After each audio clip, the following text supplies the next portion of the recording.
So yeah, I'm going to share my screen here. So whole desktop, there it goes. Can you guys see my screen? Yep. Yes. Cool. So this is going to be just a super simple, super quick presentation about how to spot a good Android engineer.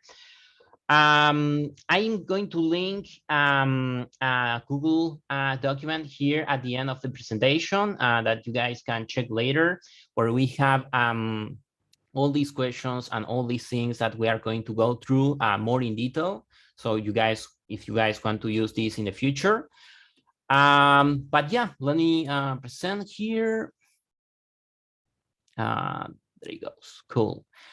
So basically, you know, when we are looking for an Android engineer, we are going to look for two sets of skills. You know, the technical skills, everything related to the code and how to actually develop the apps. And the soft skills that are pretty much everything else, how this engineer, this candidate communicates with the rest of the team, what tools he's used to use, and yeah, everything else. I'm going to focus mostly on the soft skills because, you know, I know that most of you guys are not technical people, and, you know, the soft skills are something that you guys can, you know, learn and measure. For the technical skills, I'm going to show you guys like a basic profile of the technologies that an Android engineer is supposed to know. And again, all these things are more in detail on that other document that I show you guys. So yeah, let's start with the soft skills here. So one of the most basic things is submitting an app to the Play Store through the Play Store console. There's not much science about using the Play Store console. You basically, you know, you drag and drop these binaries that are the apps here on the Play Store console, and then they go live for the users to download from the Play Store app. We actually do a bit more. We just don't just drag and drop the binaries here. Usually you have some kind of CI/CD platform that does that for you.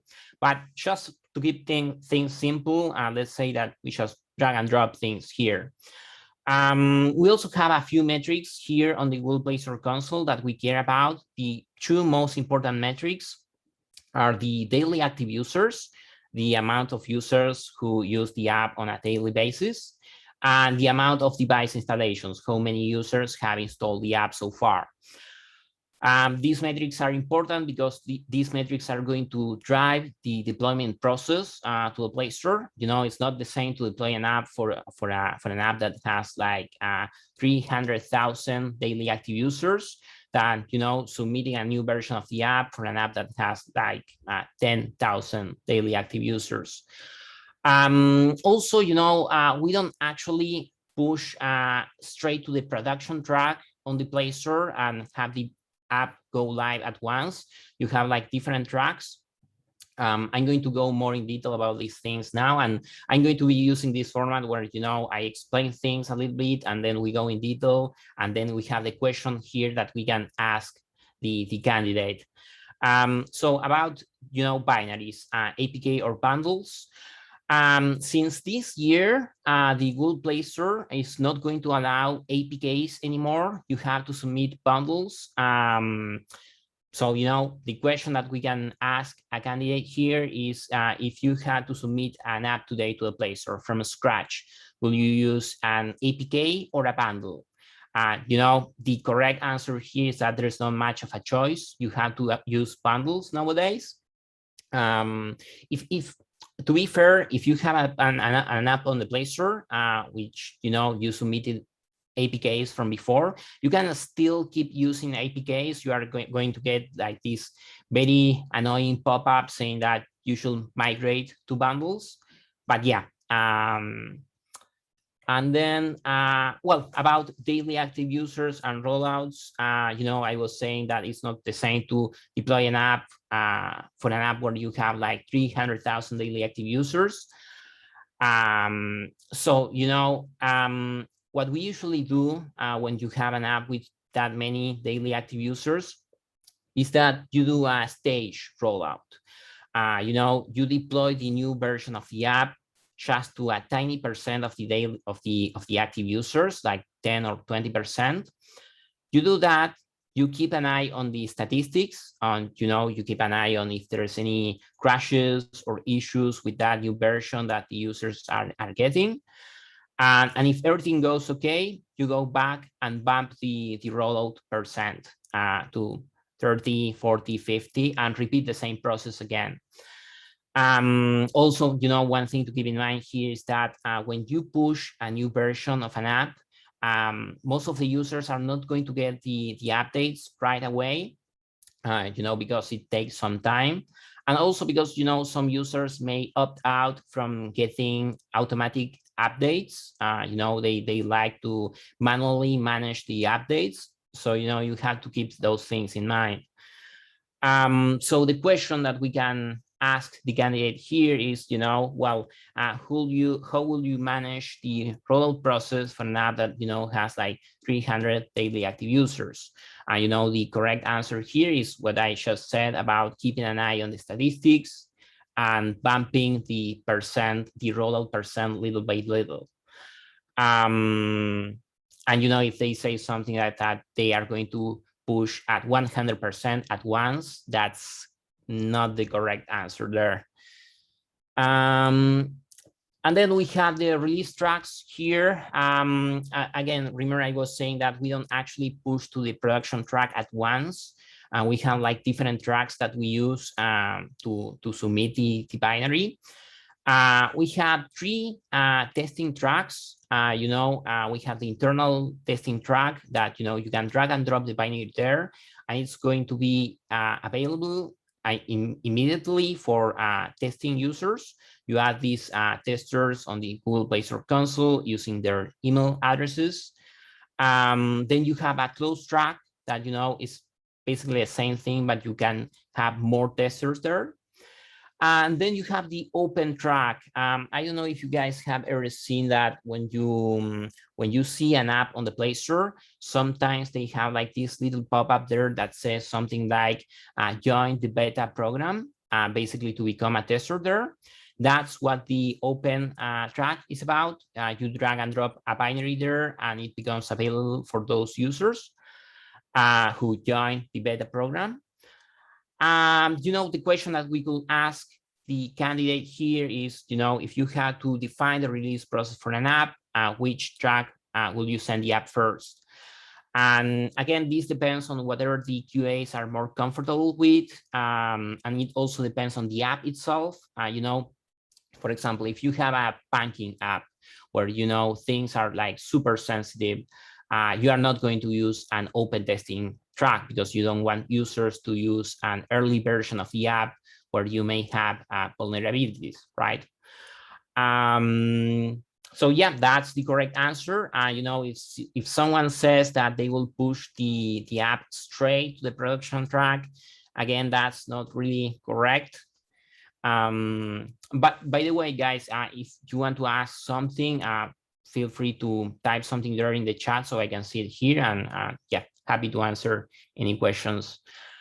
And well, then we have backend communication. You know, it is very important that a senior engineering engineer knows how to communicate with backend engineers.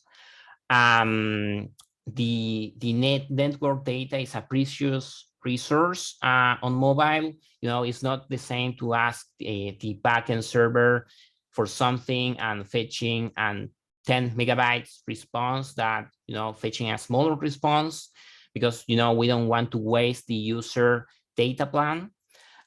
So those are things that we need to keep in mind. Also, we need to keep in mind that, you know, at any point you can have multiple versions of the same app out there, because remember that the users can pretty much update to the latest version when they want. So you may have users using the first version of the app, some users using the latest version of the app. And, you know, that means that the backend needs to be backwards compatible with all these versions that we have out there. So yeah, well, first thing is that, you know, you need to know how to advise backend engineers about how to design a mobile-friendly API. Again, this thing about asking the backend for data and fetching a humongous response. Again, for example, let's say that you have to implement a super simple app that is going to show a list of, I don't know, users, buildings, stores, whatever. If you have like 500,000 records on the backend server for that information, you cannot fetch everything at once. You need to use some sort of pattern there. Usually, what you do is that you have a paginated endpoint there. Here you guys can see some examples of different platforms using pagination, like Twitter, Reddit, and GitHub. And the question that we can ask the candidate here is, again, let's say that you have to implement a super simple app that is going to show a list of something, and you know that there is a lot of records in the backend, like 500,000 records on the backend. And you have to sync with the backend engineers to define this new API call to fetch this information from the backend. How will you propose that to the backend engineers that they structure the API call? And well, the short answer here is that you use pagination. Then, well, we have API versioning. Again, this thing about having multiple versions of the app out there using the same backend. The backend has to be backwards compatible with all these versions. Let's say that, again, using the same example as before, let's say that we have an API call to fetch data from the backend, list of something.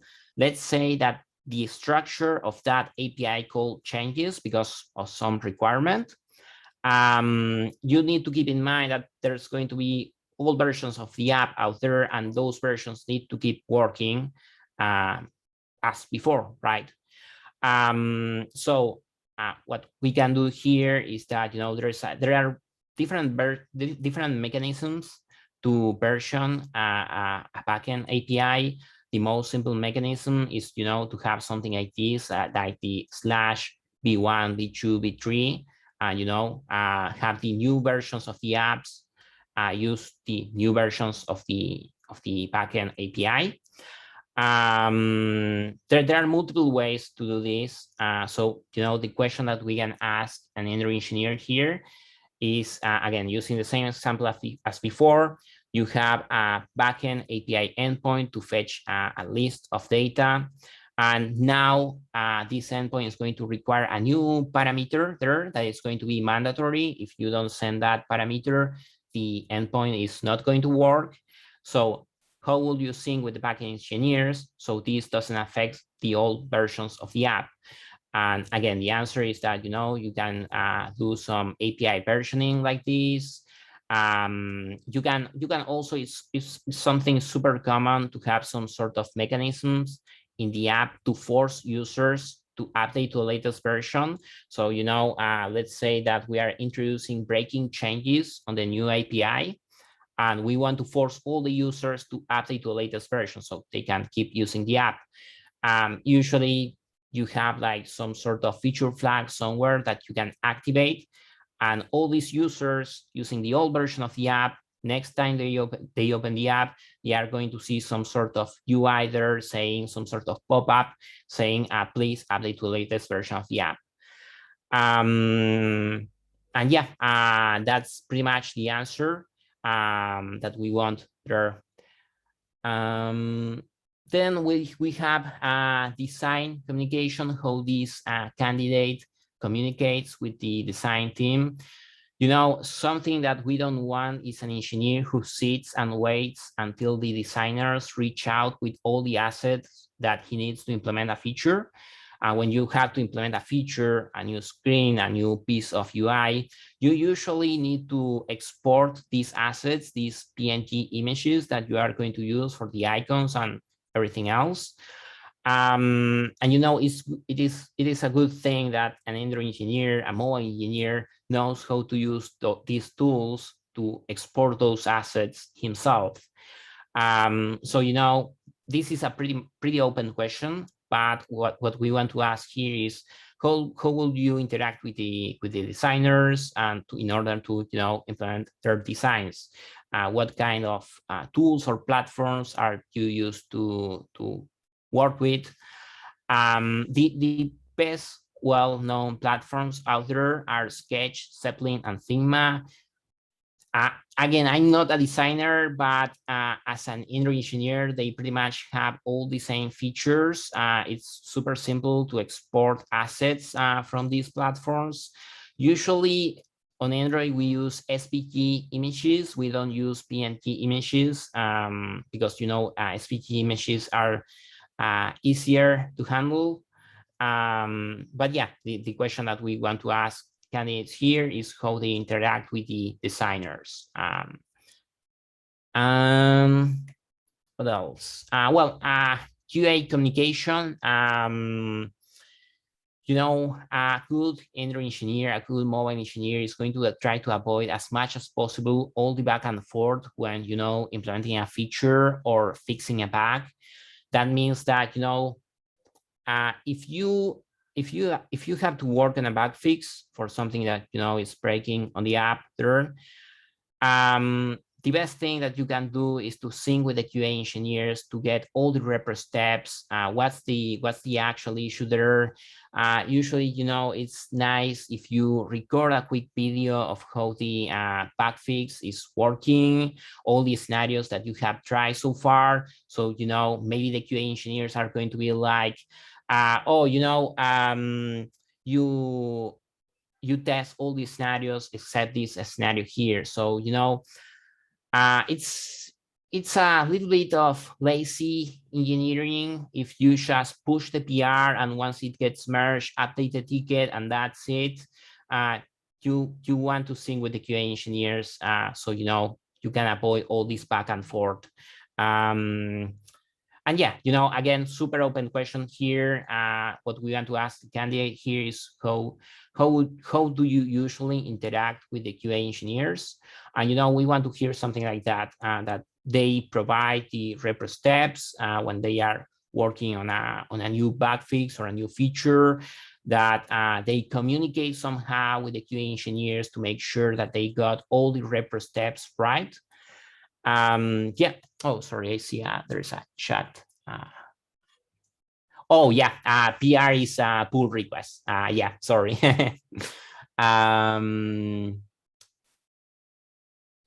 Cool. So next thing we have here is the Android ecosystem. There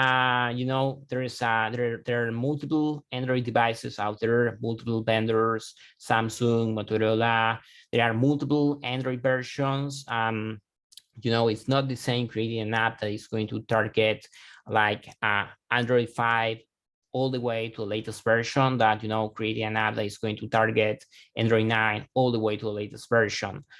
And it's not the same to build a social network app than a to-do list app or a banking app. And it's not the same to build an app that is going to be available on one specific country that building an app that is going to be available worldwide. Sorry, let me see. Oh, yeah.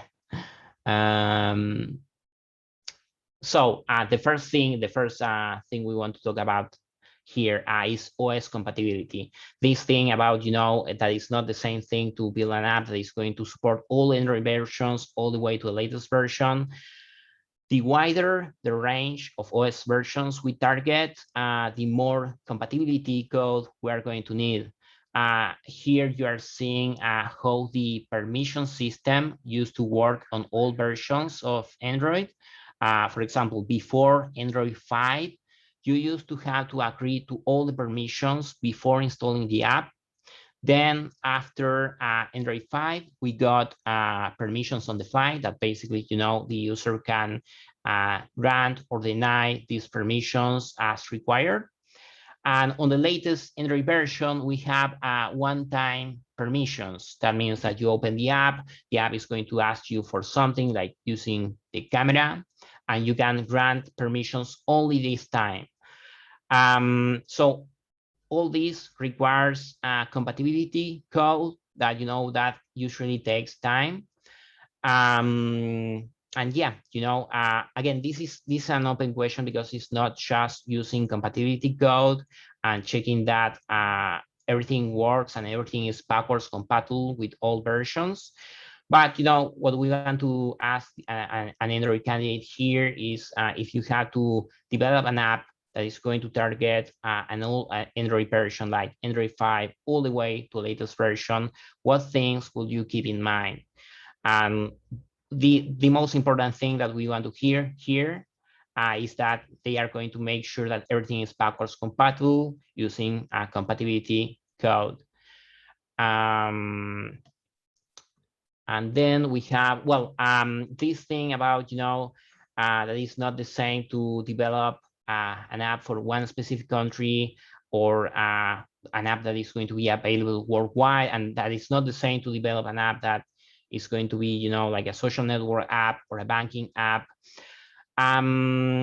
Usually, as soon as you start working on a new project and you have to, create an app from scratch, one of the first things that you want to do is some research on the available devices on that country. For example, I used to work for this company where we developed an app for a real estate / title insurance company. And we knew that all the users from this app were very wealthy people. So, we were not going to target all Android versions. So, that's why you need to keep all these things in mind. And also, if you are going to develop an app that is going to be available only in the United States, you want to test on different devices, on more specific devices. The Samsung Galaxy devices usually are the most popular devices there. This report here is from the last year, so it may not be 100% accurate. But yeah, and you can use platforms like there's many platforms out there.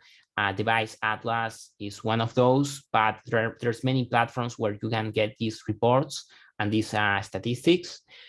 This is also linked to the range of OS versions that you are going to target. Again, if you are going to create a social network app that is going to be available worldwide, you want to target older Android versions.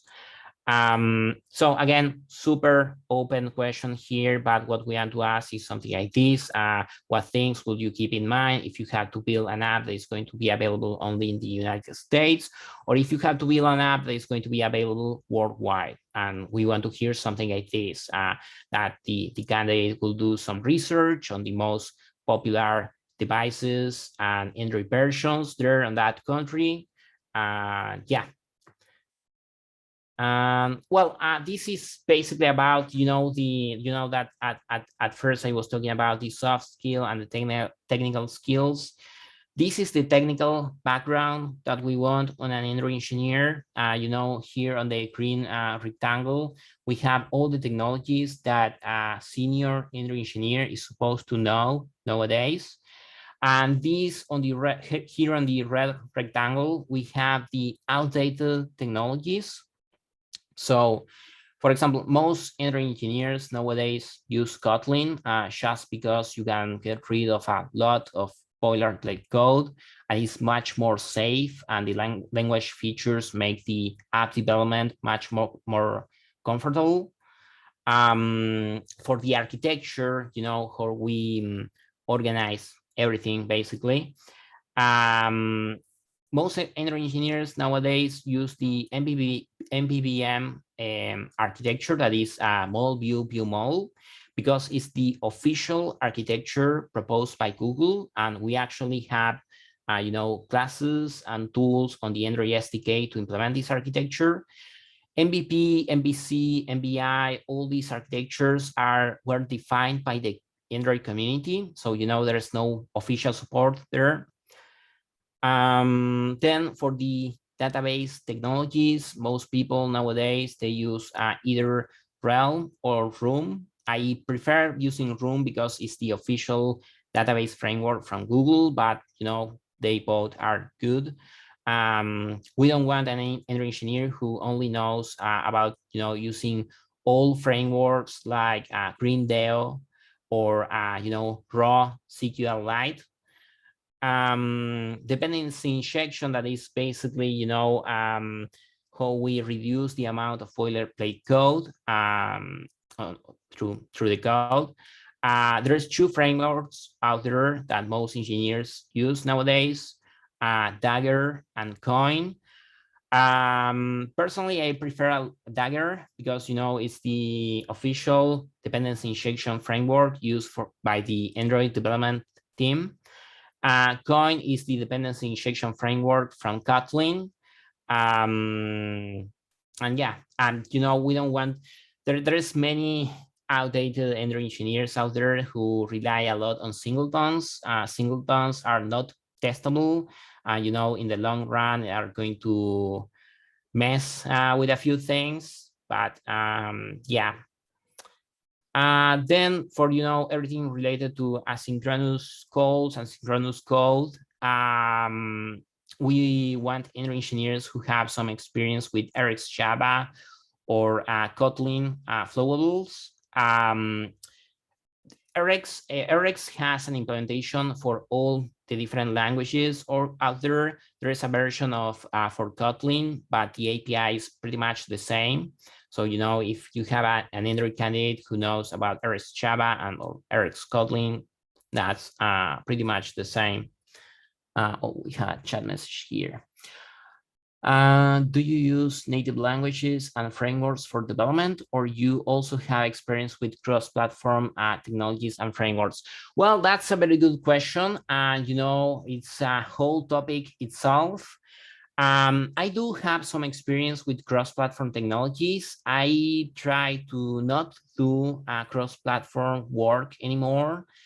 I work, for example, I work with Xamarin that is not really used anymore. Xamarin was quite popular when Windows Phone was a thing.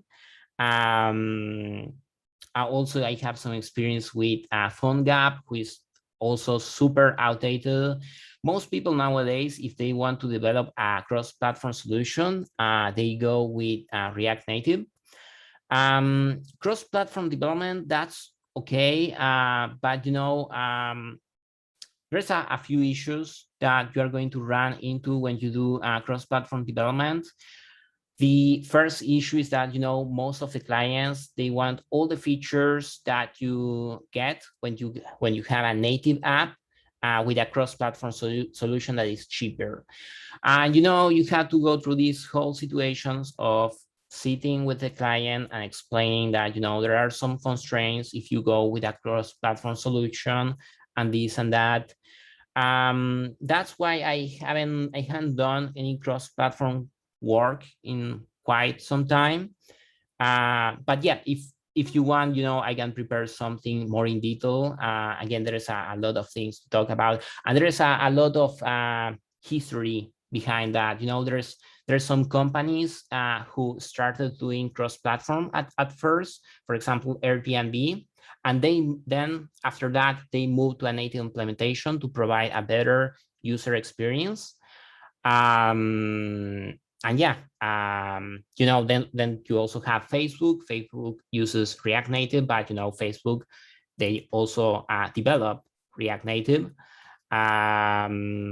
But yeah, it's a very, very interesting topic. So I can prepare something in the future. Thank you very much. No worries. I was curious because I saw a lot of developers with especially Flutter. Yeah. So that's why I was wondering. Thank you. Yeah, no worries. There's a lot of things to talk about cross-platform technologies. The thing that I see is that every time you have all these different cross-platform frameworks, you start learning these frameworks, and you don't know if they are going to survive. For example, I learned a lot of things about Xamarin, and Xamarin, it doesn't exist anymore. There are some job opportunities out there to, work on legacy apps that were developed with Xamarin, but it's not really a thing anymore. So, there's always that fear that you are going to learn a cross-platform technology that is not going to survive. React Native is very promising because, it's been quite a while since that framework is been available. But yeah, cool. And, the other things we have here, oh, sorry, let me go back there. Cool. So the other things we have here is backend API calls, how we call a backend API. There are two technologies that are used for by most of the engineers, Retrofit and Volley. They are equally good and they have more or less the same features. We don't want engineers who rely on the bare Android SDK framework that is URL connection, because if you use URL connection, there's a lot of boilerplate code that you have to put together just to perform an API call. And then two completely outdated classes that we have on the Android SDK is list view and relative layout. These are UI classes. You use list view to implement the UI for a list. And the updated version that we use nowadays is the recycler view because it performs better and it's more flexible. And we also use the constraint layout, which is more comfortable than the relative layout. And that's pretty much all. Again, you guys have the full interview document here that you guys can go through. I put some hints here. Basically, we have questions and the answer that we expect from the candidate. And we have all these little hints here, just in case to keep an eye on, red flags or things that don't work very well. But yeah, that's pretty much all. Any questions? Let me see. We have a chat message here. Oh, cool. No worries. So yeah, that's pretty much all. Any questions?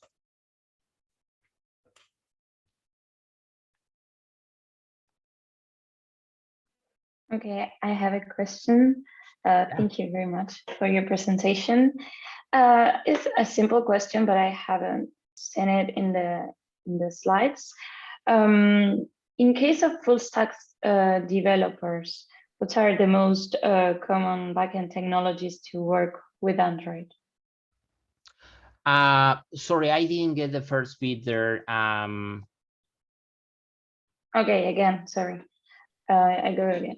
In case of full stack developers, right? What are the most common technologies, backend technologies to work with Android, and what for? Well, there's I mean, if you're looking for a full stack mobile engineer, that means that, he knows about all the mobile related technologies. He knows a little bit about Android development, native Android development. He knows a little bit about iOS native development, and he knows a little bit about cross-platform development. So we don't really care about the backend technologies. We basically, when we have to ask for some piece of data, some resource to the backend, we hit an endpoint, a URL, and the backend replies with a piece of data. It is a bit more comfortable. So there's two different types of basic backend architectures. You have the REST architecture that it's something like you hit a resource and you hit something like get / fed me all users, and this is going to return a JSON response with all the users. This is a REST API call.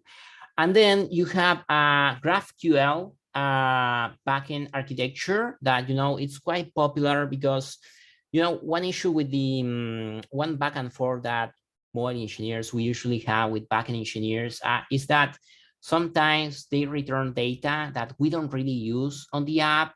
For example, we ask for all the users, and let's say that we have to use this API call to show a list of users, right? And on the UI, on the app, we're going to show a little thumbnail of the user, first name and last name, right? We have 3 pieces of data there. And sometimes, backend engineers will return everything that they have about the user, even if we don't use it. So, GraphQL, the nice thing about GraphQL is that you can specify and filter out all that data that you don't need. And the backend engineers, they don't have to code anything. So GraphQL has become quite popular for mobile development lately. But yeah, we don't really care that much in detail about the backend technologies. Yeah, I don't know if that answers the question. Yes, thank you. Cool. Yeah, anything else? I have another one. Yeah. Going back to the testing part, you mentioned some steps they have to follow. Do you have, or you usually work with standard templates for the testing part that they must know, or the developers, Android developers must know?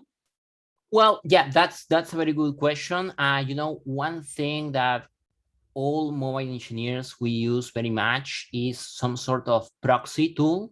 For example, right here, I use Charles proxy a lot. Basically, a proxying tool that is what it's going to do is that it's going to intercept all the network traffic, all the messages that I send to the backend API call to the backend server. I can tamper with the responses from the backend API. So let's say that, again, same example, I'm coding a super simple screen that shows a list of users. So, there are a few things that we want to test there. What's going to happen if I try to fetch the list of users and there's no internet connection? What's going to happen if I try to fetch the list of users and the backend API call fails? What's going to happen if I try to fetch the list of users and I get none? So, with a proxying tool like Charles proxy, I can mock all those scenarios without having to change anything, any code. And yeah, all the mobile engineers that I work with so far, iOS or Android, they know about some proxying tool. Most of them, they use Charles proxy. Some of them use, I think it's called Wireshark. But yeah, there's a lot of proxying tools out there. I will say that the most popular tool is Charles proxy. But yeah, I mean that's the basic testing that you want to do there. Because the thing about QA, so one of my best friends, he's a QA engineer, and he always complains about engineers just pushing PRs and not testing anything, and then he has to test those features, and he found like 5 different scenarios that are not working. So we don't want all that back and forth there. We want engineers who actually test all the different scenarios there. I don't know if that answers everything. Yes, thank you. Cool. Cool. Anything else?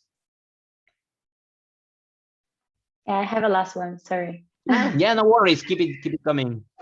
Okay, going back to the stack, I didn't see anything about cloud. Do you usually work with AWS, with Google Cloud or Azure, and what for? Yeah. This is a super basic tech stack that we have here. In the interview document here, I actually have a few questions about other platforms that we use. For example, we have one somewhere here about Firebase. Have you ever used Firebase before? What have you used Firebase for? For example, any Android engineer has to know about Firebase, because when you are implementing push notifications, you have to create a Firebase account. no matter what kind of technology you use, you are going to need a Firebase account. So, you know, if they say that they haven't worked with Firebase, that, you know, that's a red flag right there. Also, you know, Firebase, we also use Firebase to keep track of the crashes and the issues. So, you know, Firebase is a must. About cloud, I mean, I do have some experience using the Google Cloud services, like, you know, Google Maps, the Google Maps static API, Google Street. But, you know, I'm not really sure if that's a requirement, a solid requirement for any engineer. Yeah, I mean, you know, I can, let me put something here, a quick note, and I'm going to update here. We could have a question that is something like, do you have experience with any Google services API, like Google Maps, Google Street, Google, the Google static API. The static API returns only images from maps or the street. But yeah, this is a very good question. I wouldn't expect an engineer to, you know everything about cloud-based platforms like you know, Amazon and all that. For example, I used Amazon before, but, you know, just for fetching images, and, you know, I haven't had to configure anything on the Amazon cloud server itself. But yeah, that's a very good question. It will be nice to have if they have some experience with this. But yeah, a completely different thing is that, you know, any seasoned engineer must have some experience with Google Maps, you know, implementing a map on the app. But, you know, that's a different thing. Yeah, cool. That answers your question. Yes, the point of the question was the email notification that has AWS has some tools related to that. That was my question. Oh, yeah. But yes, There's many platforms out there. For example, onesignal.com, that they act like wrappers around Firebase, but you always need a Firebase account there, because that's the raw framework for push notifications on Android. But yeah. I have a quick question. So if a developer had previously experience with low-level Android programming, can he switch to mobile development easily? Oh, well, that's so low-level Android development is the Android NDK, the native development kit.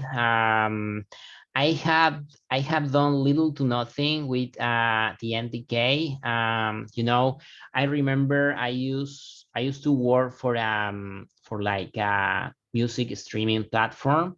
You know, the media player was coded with the Android NDK, and I had to change a few things there.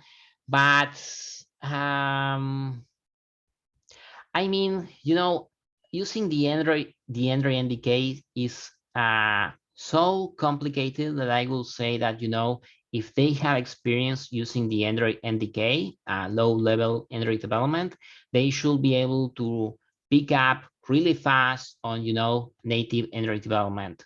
But yeah. Yeah, got it. Thank you. Good questions. Keep them coming. Anything else?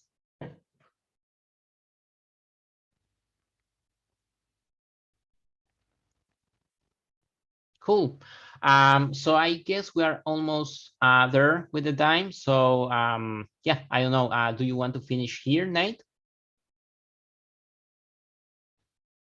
Does anybody have any last questions to go over real quick? No, but awesome presentation, Agustin. So thank you. Awesome. Thank you for that. Yeah, really complex. Yeah, Awesome. Thank you I'm very glad much. you guys like the more it. details that we have, the better, because we can, Yeah, and you know, the cross-platform topic, that's a whole thing itself. I think, you know, I'm going to prepare something about that for next time, because yes, there's a lot of things to go through that topic, and there's a lot of history, a lot of companies who started with cross-platform apps, and then they moved to mobile. And there's also, you know, a lot of success stories of startups who, you know, started their businesses with cross-platform apps. So yeah. Sounds good. I look forward to that. Cool, awesome. So I'm just going to stop sharing here. Okay, perfect. Well, thank you so much for the time. Like I said, this definitely helps the team out with everything that we're looking for and everything in the future, as well as Jackson with the sales side. So thank you again for the time. This will be posted on the Tech Talk page in Notion as well. So if you can go back and reference it at any point in time. Cool, awesome.